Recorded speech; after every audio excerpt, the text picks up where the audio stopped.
সুপ্রভাত বন্ধুরা, দিনটা শুরু করলাম। তারপরে ঘরের কিছু কাজ করলাম, যেগুলো হয় সকালে উঠে। মেয়ের সাথে একটু খেললাম, এবার ওকে বললাম একটু ওষুধ দিয়ে দাও তো বাবু আমাকে। ও দেয়, প্রায় দিনই আমাকে রাতের ওষুধ সকালের ওষুধ দুটোই দেয়। এবার ঘরে একটু ঝাড় দিলাম, আর সকালবেলা ও আমার পেছনে পেছনেই ঘুরতে থাকে সারাক্ষণ। ঘুম থেকে উঠে গেছে আজকে তাড়াতাড়ি, ওই জন্যই ঘুরছে, নাহলে অনেকক্ষণ ডেকে ডেকে তুলতে হয়। তারপরে একটু ঘোরাঘুরি করছিল, তারপর আমরা গেলাম, কাজবাজগুলো সব কমপ্লিট করলাম। আমাদের অ্যাকোয়াগার্ডটা তো খারাপ হয়ে গেছে, ওটা সারানো হচ্ছে না। তো সারানো হলে তারপরে জলের প্রবলেমটা ঠিক হয়ে যাবে, নাহলে এখন ওই জল বোতলে বোতলে ভরেই খেতে হচ্ছে। বাচ্চাগুলো খায়, আমরা খাই বাড়িতে, ওই জন্য বোতল থেকে খেতে হয়, ফ্রিজে রাখতে হয় একটু জল। গরমকাল তো সবাই কম বেশি একটু জল খায় ফ্রিজের, সেই কারণে এই সকালের এই কাজগুলো সেরে নিয়ে মাছ এনেছিলাম, মাছটা একটু ধুয়ে নিলাম। আমি ঠিকঠাক ভয়েস ওভারটা দিতে পারছি কি না জানি না, প্রথম ভিডিও করছি তো, ভুল ত্রুটি একটু মাফ করবেন। আস্তে আস্তে করে সব ঠিক হয়ে যাবে জানি, প্রথমেই তো সব কিছু ভালো হয় না। এই মাছটা ধুয়ে নিয়েই তারপরে স্নান টান করবো। আসলে স্নান করার পরে আর মাছটা হাত দিতে ইচ্ছা করে না। স্নানটা করে নিয়ে তারপরে সব কিছু করতে ভালো লাগে, আর স্নান না করে রান্নাঘরে ঢুকতেও কেমন লাগে। এবার এই কড়াটা বসিয়ে নিলাম, নিয়ে কড়াটা গরম হলে একটু তেল দিয়ে মাছটা ভাজবো। সবজিগুলো ধুয়ে নিই ততক্ষণ। সবজিগুলো ধুয়ে নেওয়া হয়ে গেছে আমার। এরপরে আমি কড়াই একটু তেল দেব, কড়াটা গরম হয়ে গেছে, তারপর মাছগুলো ছেড়ে দিলাম আস্তে আস্তে। তেলাপিয়া মাছ খেতে নেই অনেকেই বলে, কিন্তু আমার ছোটো মেয়ের জন্য মাছ খুব একটা আনি না, ওকে এই সবজি সেদ্ধ এইগুলো দিয়েই দিই। তো সকালে একটা ডিম সেদ্ধ আর ভাত, একটু সবজি দিয়েছিলাম, আর দুপুরবেলা মাছটা দিয়ে আর একটু অল্প সবজি সেদ্ধ দিয়ে খাবে। ও প্রতিদিন সবজি সেদ্ধটা ওকে দিই। আর আমার তাড়াহুড়োর রান্না, খুব তাড়াহুড়ো করেই রান্না করি, তাই জন্য মাছগুলো একটু ভেজে নিলাম।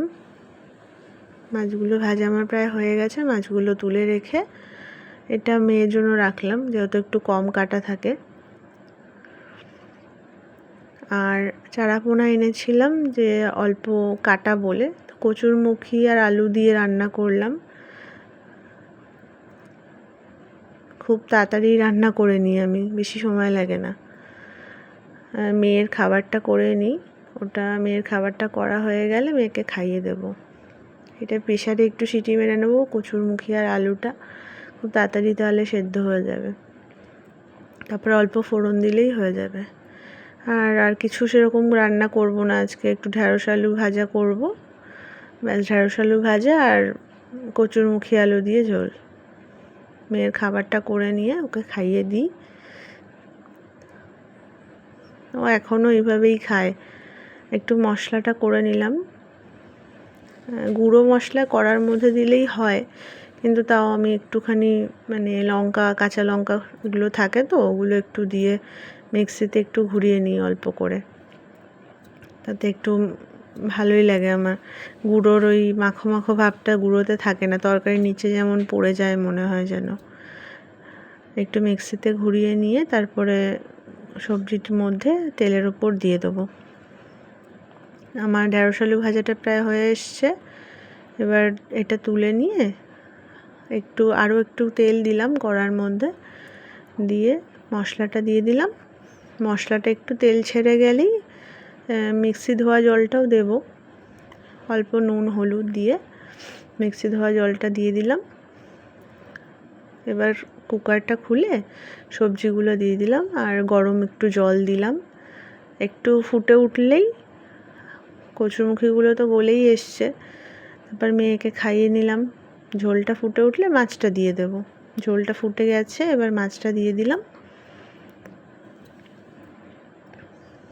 নুন ঝাল আমরা এইভাবেই দেখি তরকারিতে, মেয়েকেও একটু দেখালাম, মেয়ে বললো খুব ভালো হয়েছে। তারপরে তরকারিটা নামিয়ে নিয়ে এবার রান্নাঘর পরিষ্কার করার পালা। রান্না করতে তো খুব ভালো লাগে, তারপর রান্নাঘরটা পরিষ্কার করতে গেলেই তো একদম কান্না পেয়ে যায়। আমার বেশি নোংরা হয়ও না রান্নাঘর, আমি খুব অল্পতেই হয়ে যায় আমার কাজ। খুব গরম লেগে গেছে, রান্না করে একটু জল খেয়ে বাসনগুলো মেজে নিলাম, না হলে অনেকটা বাসন পড়ে থাকে, বা সকালে রান্না, সকালে চা খাওয়া। এবার দোকানে যাওয়ার জন্য একটু রেডি হব। আমি সাজগোজ তো করি না, এমনিই চলে যাই। রোদ্দুর তো বাইরে প্রচণ্ড। ওখান থেকে দোকানে এসে তারপর তাড়াতাড়ি করে দোকানটা খুললাম, একটু মোছামুছি করে ঠাকুরগুলো দেব। ঠাকুরগুলো দিয়ে নিয়ে বাইরের অনেক কাজ আছে, জল আনতে যাব, আরও অনেক কাজ আছে। একটা ছোটো মাটির প্রদীপ জ্বালিয়ে রাখি, তো ওই কারণে ধরিয়ে দিলাম মাটির প্রদীপটা। মাটির প্রদীপ, জল এগুলো ঢালিয়ে রাখি। দুপুরে বাড়ি আসলাম, এসে ভাত কচুরমুখী দিয়ে আলু খেলাম। রাতে দোকান থেকে বেরিয়ে মেয়ে একটু ভিডিও করে দিল, বলল তুমি কত রাত্রিরে দোকান থেকে যাও, সবাইকে দেখাও। আমি এগুলো কেন আর করব বল। চলো বন্ধুরা, বাই, গুড নাইট। দিনটা এইভাবেই কাটলো আমার।